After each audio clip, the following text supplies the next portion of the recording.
warahmatullahi wabarakatuh. Perkenalkan, nama saya Rizky Amalia Sinulinga selaku dosen PNS di Universitas Airlangga, program studi D4 Manajemen Perkantoran. Saya mulai bekerja di Universitas Airlangga sejak tahun 2019. Untuk bidang ilmu yang saya geluti adalah manajemen keuangan sesuai dengan mata kuliah yang saya ampu di program studi. Untuk dharma pengajaran adalah dharma yang memiliki porsi tertinggi sebesar 50%, di mana pelaksanaan pembelajaran melalui proses planning, kemudian delivery, interaktif, dan juga assessment, di mana proses perencanaan tentunya dari masing-masing dosen akan ditunjuk sesuai dengan bidang keilmuannya, dan tentunya pada saat awal dosen penanggung jawab mata kuliah wajib untuk membuat rencana program pembelajaran RPP dan disosialisasikan kepada mahasiswa. Salah satu mata kuliah yang saya ampu adalah manajemen keuangan dengan kode mata kuliah MNK 106 dan juga beban studi sebesar 2 SKS. Capaian pembelajaran di mata kuliah ini adalah mahasiswa mampu yang pertama menjelaskan prinsip dan konsep manajemen keuangan, yang kedua menjelaskan saham, obligasi, dan tingkat bunga, yang ketiga menjelaskan proses initial public offering atau IPO, merger, dan akuisisi, yang keempat yaitu menganalisis laporan keuangan dan arus kas perusahaan menggunakan rasio keuangan, dan yang kelima yaitu menjelaskan proses apabila perusahaan mengalami kebangkrutan atau restrukturisasi. Mata kuliah manajemen keuangan tentunya memiliki peran dasar bagi mahasiswa di mana mampu meningkatkan analisa terkait dengan kondisi keuangan perusahaan yang nantinya berperan dalam pengambilan keputusan berbasis data.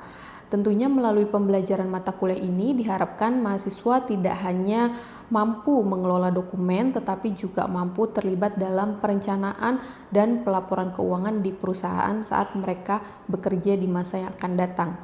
Peran saya di dalam mata kuliah manajemen keuangan tentunya sebagai dosen pengampu di mana akan bekerja sama sebagai tim teaching dengan 3 dosen lainnya.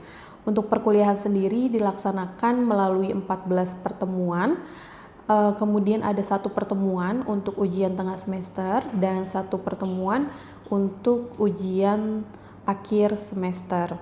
Kemudian selama pembelajaran tentunya ada rancangan pembelajaran selama 14 pertemuan, yaitu pertemuan yang pertama akan menjelaskan mengenai dasar dan prinsip manajemen keuangan. Pertemuan yang kedua menjelaskan tujuan dan fungsi keuangan dalam perusahaan. Pertemuan yang ketiga menjelaskan bentuk perusahaan dan laporan keuangan. Pertemuan yang keempat yaitu menjelaskan sejarah akuntansi dan laporan keuangan. Pertemuan yang kelima akan menganalisis laporan keuangan perusahaan. Pertemuan yang keenam menjelaskan pengenalan rasio keuangan. Pertemuan yang ketujuh menjelaskan manfaat dan keterbatasan laporan keuangan serta ruang lingkup MFA dan EVA dan sistem pajak penghasilan. Kemudian kita masuk ke pertemuan yang ke-8, akan dilaksanakan ujian tengah semester. Kemudian di pertemuan yang ke-9 akan menjelaskan time value of money. Pertemuan yang ke-10 akan menjelaskan saham dan valuasi saham. Pertemuan yang ke-11 akan menjelaskan tingkat suku bunga. Pertemuan yang ke-12 akan menjelaskan mengenai karakteristik obligasi, valuasi obligasi, dan imbal hasil obligasi. Pertemuan yang ke-13 menjelaskan public dan private financing. Pertemuan yang ke-14 akan menjelaskan mengenai merger dan akuisisi. Pertemuan yang ke-15 akan menjelaskan mengenai bankruptcy, reorganization, and liquidation. Kemudian di pertemuan yang ke-16 mahasiswa akan melaksanakan ujian akhir semester. Tentunya selama perkuliahan 14 pertemuan tersebut mahasiswa diharapkan aktif selama di kelas, di mana tentunya saya sebagai dosen pengampu harus memberikan pertanyaan, penugasan, dan juga diskusi kepada mahasiswa untuk meningkatkan critical thinking. Kemudian inovasi dalam pembelajaran tentunya dititik beratkan pada studi kasus yang setiap pertemuan akan diberikan oleh saya sebagai dosen pengampu sehingga nantinya mahasiswa bisa beradaptasi dengan baik ketika akan masuk ke dalam dunia kerja. Kemudian salah satu contoh dalam sub CPMK di pertemuan yang keempat mengenai analisa laporan keuangan, mahasiswa nanti akan membentuk kelompok beranggotakan 3-5 orang, di mana mahasiswa akan melaksanakan analisis laporan keuangan perusahaan, diminta untuk menganalisis menggunakan metode rasio keuangan secara cross-seksional dalam rentang waktu 3-5 tahun. Tentunya dari hasil analisa tersebut akan dibentuk ke dalam laporan kelompok sebagai bagian dari penilaian mahasiswa. Kemudian selanjutnya untuk evaluasi pembelajaran dari mata kuliah ini, yaitu proporsinya laporan kelompok sebesar 30%, kemudian ujian tengah semester sebesar 30%, dan ujian akhir semester sebesar 30%, dan partisipasi keaktifan di kelas sebesar 10%. Kemudian untuk kehadiran mahasiswa maksimal yaitu 80%, di mana mahasiswa diperkenankan untuk tidak masuk selama 3 kali dengan alasan apapun.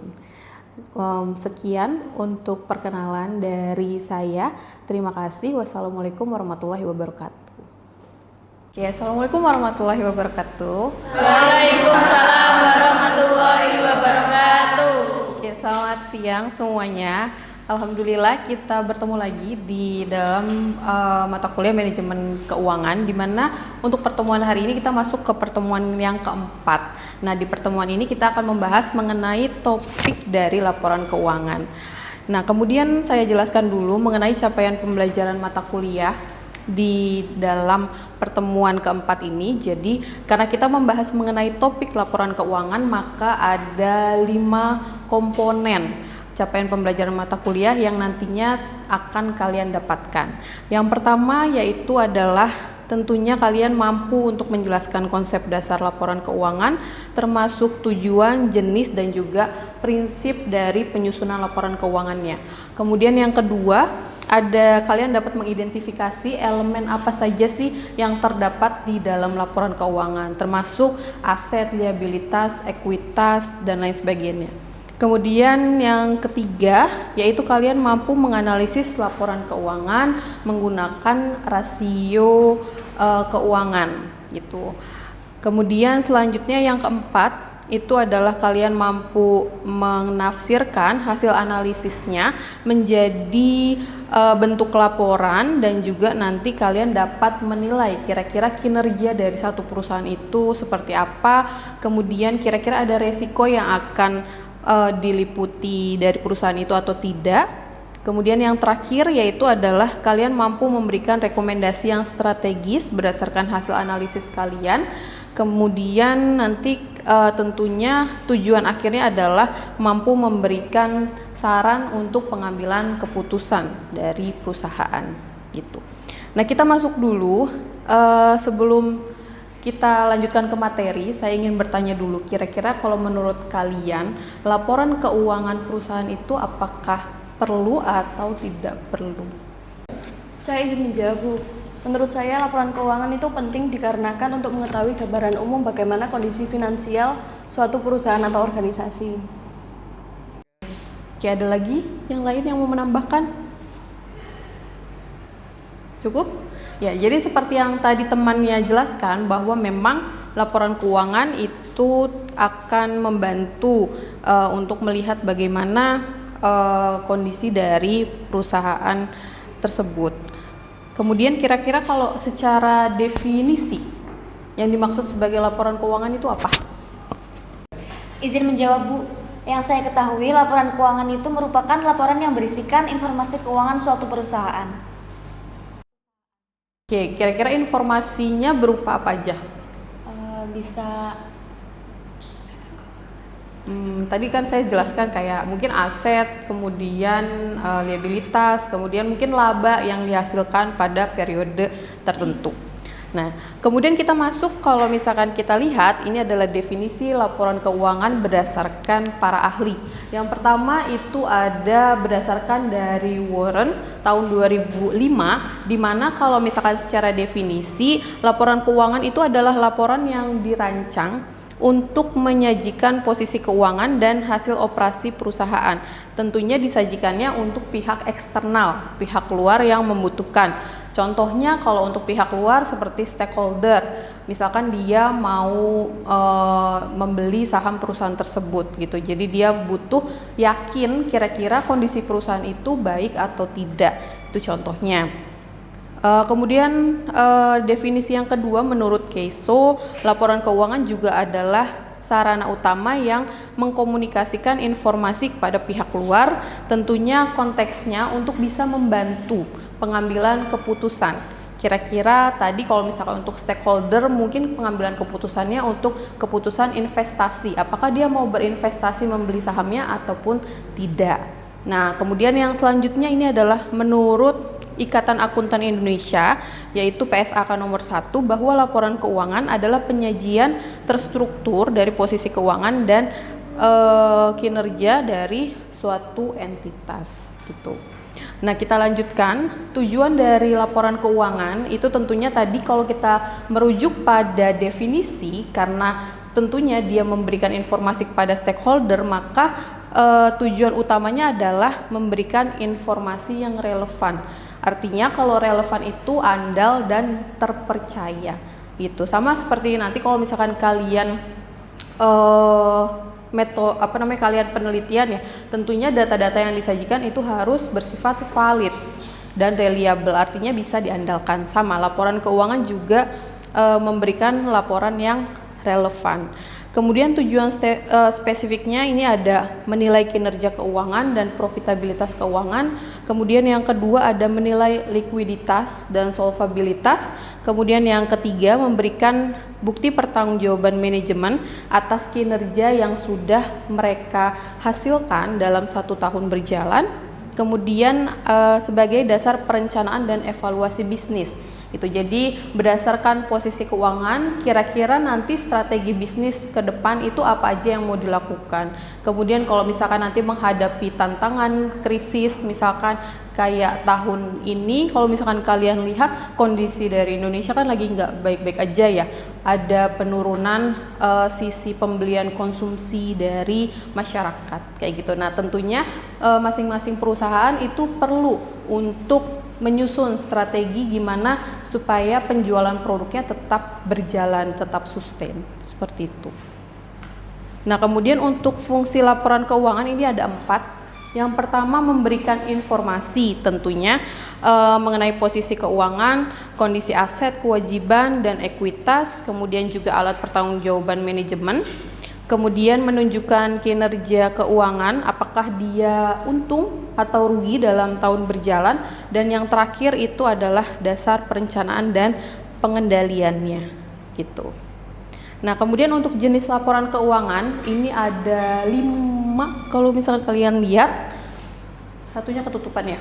Nah, yang pertama itu adalah neraca atau balance sheet, di mana fungsi utamanya kita bisa melihat posisi keuangan seperti aset, kemudian kewajiban, dan juga ekuitas. Nah, kemudian yang kedua ada laporan laba rugi, di mana untuk laporan laba rugi ini menunjukkan kinerja perusahaan.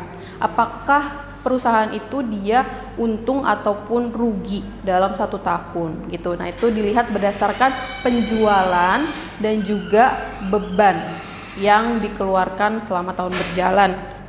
Nah, kemudian yang ketiga yaitu ada laporan perubahan entitas, di mana laporan perubahan ekuitas maksud saya, di mana laporan ini menjelaskan perubahan modal atau ekuitas. Gitu biasanya kita lihat berdasarkan modal awal yang ditanamkan di dalam perusahaan, kemudian nanti ditambah ataupun dikurangi sesuai dengan kondisi untung ataupun rugi.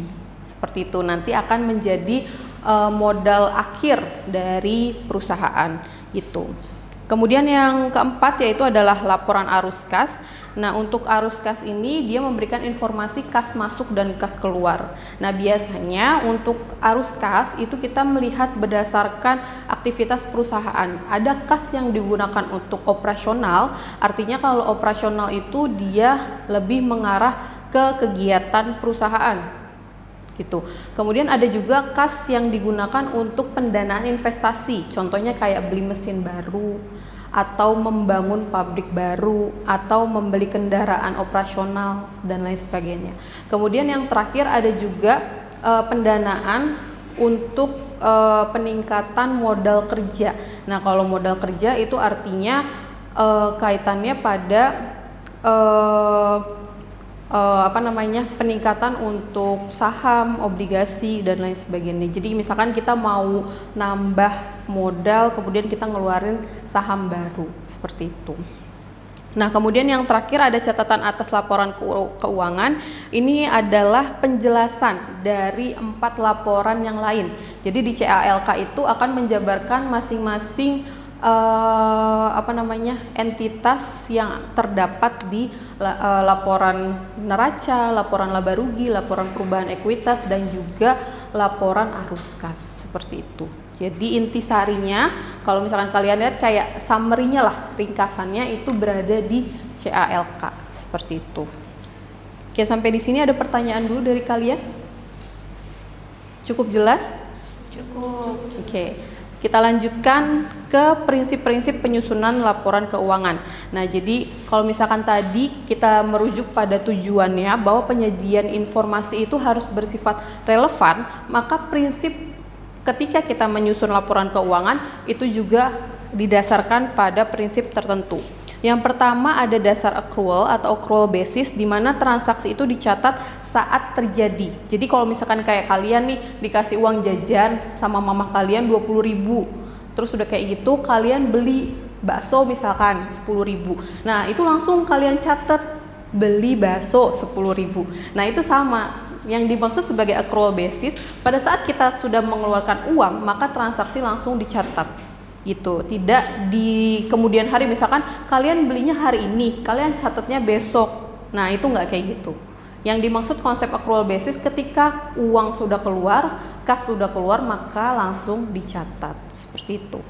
Nah, kemudian yang kedua, ini adalah keberlangsungan usaha atau going concern, di mana laporan itu disusun dengan asumsi bahwa perusahaan akan terus beroperasi.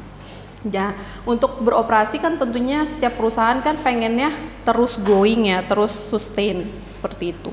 Jadi harus disusun berdasarkan asumsi itu. Kemudian ada konsistensi. Jadi untuk metode akuntansinya digunakan dari periode ke periode. Jadi harus sama, konsisten. Kemudian kewajaran dan penyajian jujur. Jadi informasi harus disajikan secara wajar dan juga sesuai dengan standar akuntansi yang berlaku di Indonesia. Kemudian ada materialitas dan agregasi. Ini adalah informasi harus disajikan secara terpisah. Artinya untuk internal perusahaan dan eksternal perusahaan harus terpisah gitu, karena tentunya stakeholdernya kan berbeda gitu. Untuk internal tentunya lebih banyak ke saran-saran strategis, tapi kalau misalkan untuk eksternal tentunya data-data kondisi real yang terjadi seperti apa kayak gitu. Kemudian dapat dipahami, tentunya semua disajikan dalam bentuk yang mudah dipahami oleh pengguna, dan relevansi serta keandalannya itu harus bisa membantu ataupun mendukung dalam pengambilan keputusan pimpinan. Nah, kemudian ini adalah elemen dalam laporan keuangan. Jadi kalau berdasarkan laporan neraca atau posisi keuangan itu ada aset, kemudian liabilitas dan ekuitas. Nanti bisa kalian baca, nanti materinya akan saya share ya. Nah, kemudian untuk elemen selanjutnya yang berkaitan dengan kinerja keuangan atau laporan laba rugi, itu ada 2 elemen, yaitu elemen pendapatan dan juga expense gitu. Nah, kemudian untuk menilai apakah laporan keuangan itu bisa dikatakan bagus ataupun baik, kita melakukan analisa laporan keuangan. Nah, salah satu metode analisa laporan keuangan yang digunakan itu adalah metode rasio. Nah, untuk metode rasio itu ada 4. Yang pertama ada rasio likuiditas, rasio solvabilitas, kemudian ada rasio aktivitas dan rasio profitabilitas. Seperti itu. Nah, kemudian untuk yang pertama kita bahas dulu. Rasio likuiditas itu adalah rasio yang mengukur kemampuan perusahaan dalam memenuhi kewajiban jangka pendeknya. Artinya dia mampu nggak sih dengan aset yang dimiliki itu bisa membayar hutang jangka pendeknya. Gitu. Hutang jangka pendek tuh kayak hutang bank, kemudian hutang gaji, seperti itu. Nah, melalui asetnya. Nah, ada dua pengukuran. Yang pertama itu kita menggunakan current ratio dengan rumus aset lancar dibagi hutang lancar. Kemudian yang kedua ada quick ratio, yaitu rumusnya adalah aset lancar dikurangi persediaan dibagi hutang lancar. Seperti itu. Nah, kemudian yang kedua itu ada rasio solvabilitas, di mana kalau untuk rasio solvabilitas dia mengukur kemampuan perusahaan untuk memenuhi kewajiban jangka panjangnya. Kalau tadi di likuiditas jangka pendek, kalau di solvabilitas itu mengukur untuk jangka panjangnya gitu. Jadi untuk melihat. Nah, ada dua rasio yang bisa digunakan. Yang pertama ada debt to equity ratio dengan rumus total hutang dibagi total ekuitas, di mana nantinya akan mencerminkan proporsi pendanaan dari hutang terhadap ekuitas.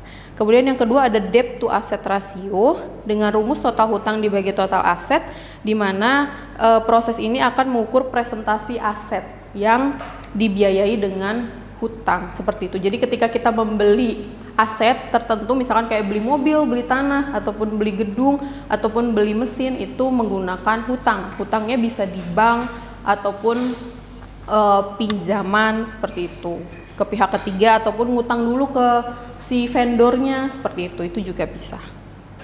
Nah, kemudian selanjutnya yang ketiga yaitu adalah rasio aktivitas. Nah, untuk rasio aktivitas kita mengukur seberapa efisien perusahaan dalam menggunakan asetnya. Nah, ada dua rasio yang digunakan. Yang pertama ada inventory turnover. Nah, untuk inventory turnover itu kita mengukur sejauh mana persediaan itu berputar. Artinya siklus penjualannya itu apakah cepat ataupun lambat. Biasanya kalau misalkan perusahaan mau persediaannya berputar cepat apa lambat? Pasti berputar cepat ya, karena semakin cepat barang keluar, maka semakin cepat juga dia mendapatkan uang gitu, keuntungan gitu. Makanya semakin besar inventory turnover maka semakin baik. Nah, inventory turnover kita bisa cek melalui harga pokok penjualan dibagi rata-rata persediaan gitu. Nah, kemudian yang kedua yaitu adalah total asset turnover, di mana untuk rumusnya adalah penjualan bersih dibagi dengan total aset. Nah, untuk total aset turnover ini nanti tentunya akan melihat bagaimana efisiensi penggunaan seluruh aset yang dimiliki oleh perusahaan untuk menghasilkan pendapatan. Jadi kalau misalkan kita lihat di aset itu kayak tadi kita punya aset berupa mesin. Nah, kira-kira mesin ini berproduksi bisa menghasilkan berapa produk dalam satu hari gitu. Kemudian kalau misalkan kita lihat dalam satu hari misalkan menghasilkan 1000 produk, berarti kalau misalkan dalam sebulan kita estimasi 5 hari kerja, berarti bisa menghasilkan sampai 20.000 produk gitu. Nah, itu. Kemudian yang rasio yang terakhir yaitu adalah rasio profitabilitas, di mana untuk rasio profitabilitas ini kita mengukur kemampuan perusahaan dalam menghasilkan laba. Ada 4 rasio yang bisa digunakan. Yang pertama ada gross profit margin dengan rumus laba kotor dibagi sama pendapatan bersih, kemudian dikali 100%. Ini kita melihat efisiensi penjualan setelah dikurangi HPP, harga pokok penjualan. Kemudian yang kedua ada net profit margin, yaitu laba bersih dibagi penjualan bersih dikali 100%. Kemudian ada return on asset atau ROA, yaitu rumusnya laba bersih dibagi total aset. Kemudian ada return on equity, yaitu laba bersih dibagi ekuitas. Seperti itu. Nah, kemudian dari rasio tersebut tentunya bagaimana cara kita bisa menafsirkan hasil tersebut, atau bagaimana cara kita menafsirkan laporan keuangan. Nah, ini yang pertama tentunya kita harus fokus kepada performance dari perusahaannya dulu. Nah, yang bisa kita pertanyakan itu adalah yang pertama, apakah perusahaan mengalami pertumbuhan pendapatan dan laba? Itu bisa kita lihat mengukur dari tadi rasio profitabilitasnya gitu. Kira-kira rasionya ini tumbuh nggak dari tahun ke tahun, atau ada peningkatan nggak, seperti itu. Nah, kemudian apakah margin keuntungan meningkat atau menurun? Nah, itu berdasarkan tadi rasionya. Kalau misalkan mengalami peningkatan, berarti perusahaannya itu tumbuh sesuai dengan prinsip keberlanjutan, yaitu going concern gitu ya. Nah, kemudian posisi keuangannya dari financial position, bagaimana struktur modalnya, apakah dia lebih banyak hutang ketimbang asetnya, tadi dari rasio likuiditas dan solvabilitasnya. Kalau perusahaan yang baik itu kalau asetnya yang lebih besar atau kewajibannya yang lebih besar, hutang yang lebih besar, asetnya yang lebih besar ya. Makanya itu kita melihat dari kondisi tersebut.